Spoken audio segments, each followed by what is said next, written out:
You know, there were certain scenes in this movie when the beasts popped up, I kept saying to myself, Hello, Beastie.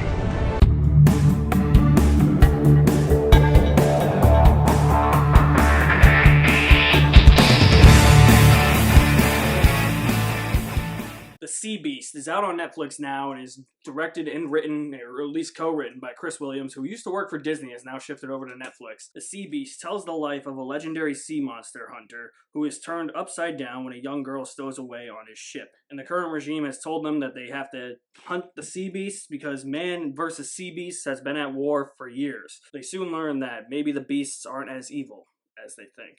Now, I was actually going to review this in a compilation. I have some movies I have to catch up on. I have some TV shows I have to catch up. I have some video games I have to review as well. But I wanted to talk more in depth about this movie because obviously this is a Netflix movie. It's a Netflix original film. You guys know me with Netflix original movies. I'm not a fan of them. I have a grudge against them. I think that Netflix really doesn't care about quality. Instead, just make something more mainstream without putting any thought or care into their product in order to get those viewership numbers. It feels like to me that Netflix themselves have buried this movie on their streaming service because I hardly have seen anybody talking about it, which is crazy because for once in my life, this is a fucking good movie.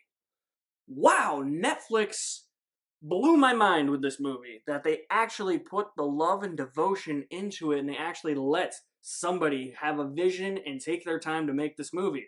As I said, Chris Williams has worked on movies like Moana, Big Hero 6 for Disney, so having somebody who has been a dominant force in the animation scene for a long time now is definitely beneficial to a movie like this. And man, let me tell you, this movie looks photorealistic. There are so many times where I thought, okay, they're actually filming on location in the ocean. That is real water, that is real land, and they're just putting animated characters into this movie, into those scenes. Felt like a live action animation hybrid, but it wasn't that. That's how great the animation is in this movie, and I can't imagine anybody else voicing these characters. Carl Urban and the rest of the cast are perfect. You can't cast anybody else. Much of the action in this movie is incredible too. It's just so crazy how far animation has come, how they can move animated characters in and around the screen and how fast they can move them. You know, there's a fight in the middle of this movie that's beast versus beast, and it reminded me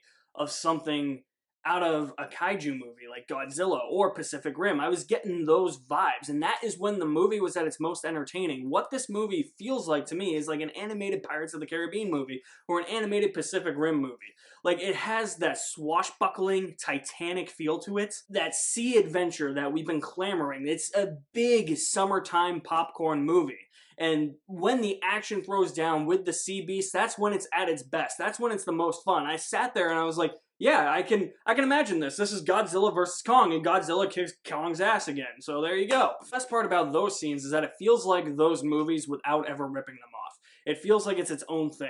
It feels like, while it is inspired by those movies, I think, it never comes close to being like a shot-for-shot remake of what was in those movies or some of the fights that were in those movies. It still feels very fresh and very original, and it knows when to deliver the popcorn entertainment, and it doesn't disappoint. The musical score is one of my favorites. It fits the tone of the movie so well. It fits the setting of the movie. Just an epic sea adventure. You know, there's some sea shanties in this movie that I really like. Just the way that they used like guitars and violins, like at least acoustic guitars in the score, it felt very Pirates of the Caribbean-y. That's what I'll say. Like, I could feel like even though Pirates of the Caribbean is a more traditional score, I could see a score like this being used in a movie like Pirates of the Caribbean, or just a pirate movie, just a swashbuckling adventure, you know? The score really helps elevate this movie to be one of those summertime movies. It just gives you those summertime vibes. Like, we are having a heat wave here in Boston, and this made me actually want to go to the beach and like chill with like sharks or something, or just swim with the dolphins. I don't know. Fuck it. And it was mostly because of the music. Like, if I go to the beach, I want to hear this type of music again. And when I watch a movie like this, I want to hear this type of music. My one issue with the movie is how the movie handles some of its villainous characters and what they contribute to the overall plot of the movie.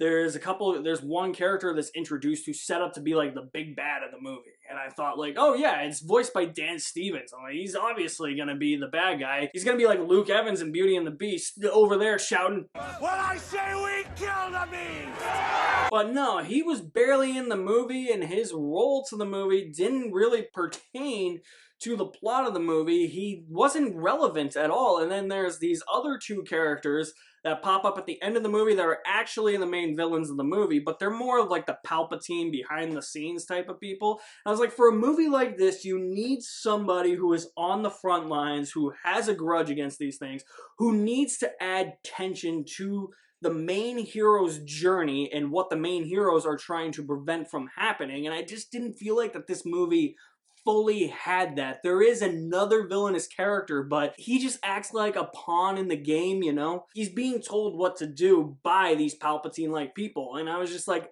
that was the weakest aspect for me. I think it needed a little bit more depth to those characters, maybe a few more rewrites for those characters. They just needed more oomph. They needed to be more villainous, you know? They needed to be on the front lines. I needed to feel the menacing tension that those characters were presenting as villains, and I never felt that. The best way to describe this movie is that it's Pirates of the Caribbean meets How to Train Your Dragon meets Pacific Rim meets Godzilla. It's a swashbuckling, damn good time. Stuff your face full of popcorn at home.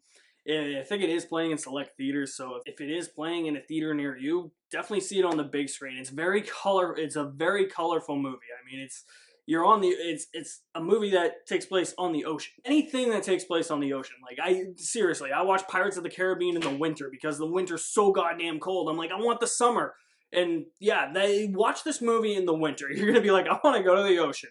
Just like when I watch Pirates of the Caribbean. I want to go to the ocean and I want the summer to happen. I think this is actually Netflix's best original movie in years. I mean, probably since, at least in a couple. I think The Five Bloods was probably their last great one that they didn't buy from a studio. I really, really enjoyed The Sea Beast, and I'm gonna say I enjoyed The Sea Beast with a full bucket of popcorn. Yeah, I stuffed my face with popcorn. I was like, this looks really good. The reviews for it have been really good, so let's see what this movie has to offer. And when the action throws down, it's awesome. I love the story, love the characters, just needed to dive a little bit more into those villainous characters for me. So The Sea Beast. Have you guys seen it? What did you think about it? Drop me some feedback in the comment section below. I will leave my link to my website in the description below as well. And this is my announcement that the podcast that I am a part of, Cinemania World Podcast, they are at San Diego Comic-Con this weekend. They are going to be talking about everything from Hall H, from Marvel to Game of Thrones to whatever else is going to be there. They're going to try and do as much as they can, so check out those episodes. Every episode of that podcast is on my website, so definitely check those episodes out when they drop. I will let you guys know when those episodes drop in future videos. As I said, I have a bunch of videos I got to do. I got to catch up on a lot of movies.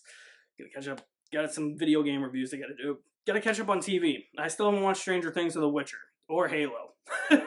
That's a lot of damn TV. And I still gotta finish Miss Marvel. Still gotta finish Moon Knight. Jesus Christ. Too much. So little time. Too much to do. So until next time, guys, I will see you at the movies somewhere.